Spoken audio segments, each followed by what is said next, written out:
The monk was a man in his early 30s, though people often thought he was older. Not because he looked old, but because there was always this quiet weight in his eyes, like someone who had spent many years thinking about things most people tried not to think about. He lived in a small monastery on the edge of a quiet town surrounded by low hills and rice fields.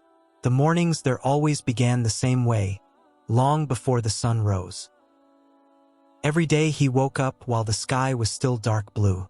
The air at that hour was cold and a little misty. He would wash his face with cold water from a clay basin, put on his simple robe, and walk slowly toward the small meditation hall. The wooden floor creaked softly under his feet, and the whole place smelled faintly of incense that had soaked into the walls over many years. Most of the early hours were spent sitting quietly in meditation. Sometimes he focused on his breath. Sometimes he simply let his thoughts pass like clouds. He had been doing this for many years, and people in the monastery respected his discipline. Still, if someone looked closely, they might notice that his mind did not always look completely at peace. After sunrise, he usually helped with simple chores around the monastery, sweeping fallen leaves, cleaning the courtyard, sometimes helping prepare food with the other monks. The life was simple and predictable. Visitors would occasionally come to the monastery to ask for advice or just to sit quietly for a while. The monk was known among visitors as someone gentle and patient. He listened more than he spoke. When people asked him questions about life or suffering, he tried to answer the best he could. But deep down, there were moments when he felt like he was still searching for something he could not clearly explain.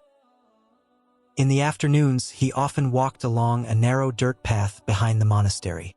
The path led past rice fields and a small river where children from the nearby village liked to play.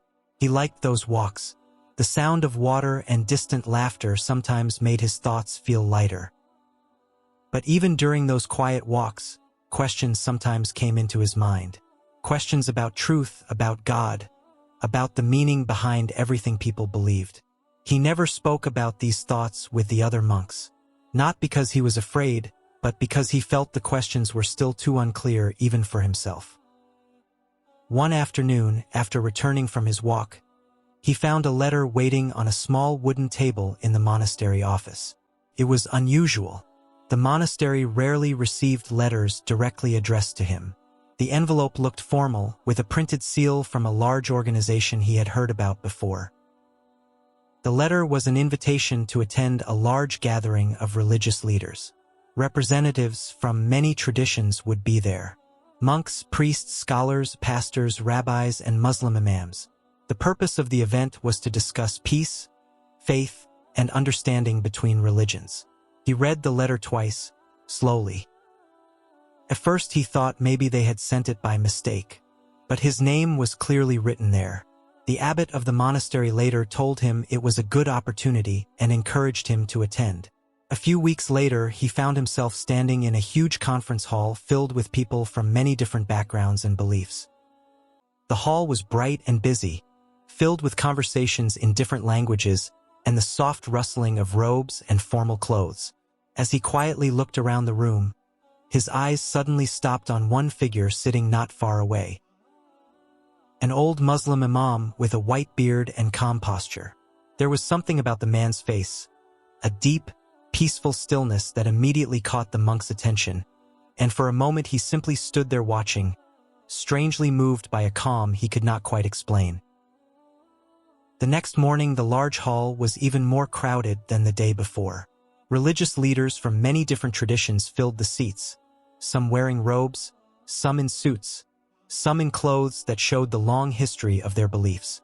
The atmosphere felt serious but also curious, like everyone there wanted to understand each other, even if they didn't always agree. The monk sat quietly among the other guests. He listened to several speakers who came to the stage one after another. Some spoke about peace, some about compassion, others about the importance of tolerance.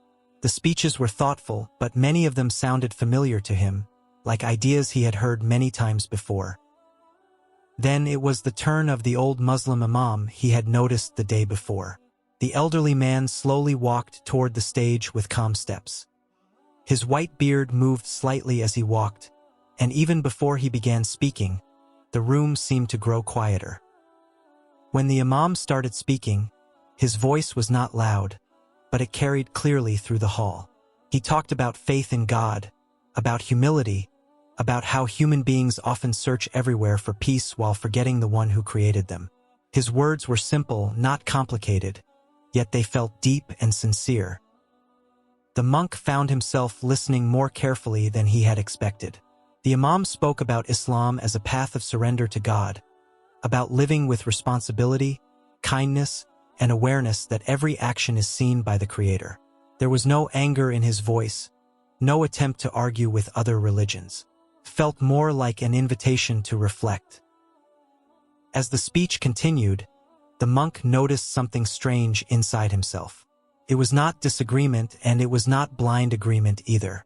It felt more like curiosity mixed with admiration.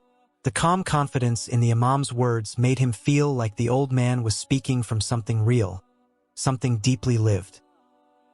After the speeches ended, people gathered in small groups across the hall. Some were discussing ideas, others were exchanging greetings. The monk hesitated for a moment, then slowly walked toward where the old imam was standing among several guests. When the monk finally stood in front of him, the imam looked at him with a warm smile that made the conversation feel easy from the very beginning. They greeted each other politely, and the monk admitted that he had listened carefully to the speech. The imam spoke gently, explaining a little more about Islam. He talked about the belief in one God, about prophets who were sent throughout history, about prayer, and about the idea that true peace comes from knowing and worshiping the Creator. He did not speak in a way that forced belief, but more like someone sharing something precious. The monk asked a few quiet questions. The imam answered patiently, sometimes with small stories, sometimes with simple explanations. The conversation did not last very long, but it felt meaningful in a way the monk did not expect. Later that evening, the monk left the event and began his journey back to the monastery. The road was quiet and the sky was already dark. As he walked, the words of the old imam kept returning to his mind. There was a growing sense of curiosity and admiration in his heart, and he realized that what he had heard about Islam that day had stirred questions he had never seriously considered before. A few days after the conference ended, the monk could not stop thinking about the old imam and the things he had said. Life at the monastery returned to its usual routine, the quiet mornings, the meditation, the chores around the courtyard. But something inside him felt different now, like a question that had finally started asking to be answered. During meditation, his mind kept returning to the same thoughts. The imam's calm voice, the way he spoke about God, the feeling of certainty behind his words. The monk tried to focus on his breathing like he always did, but the ideas he had heard about surrendering to the Creator kept coming back. After several days of thinking, he made a quiet decision. He asked one of the event organizers for information about the old imam. It took some effort, but eventually he learned that the imam lived not too far away, serving at a modest mosque in a nearby town. One afternoon, the monk made the journey. The town was simple and peaceful. When he arrived near the mosque, he noticed a few people coming and going, greeting each other warmly. The building itself was not large, but it had a calm atmosphere around it.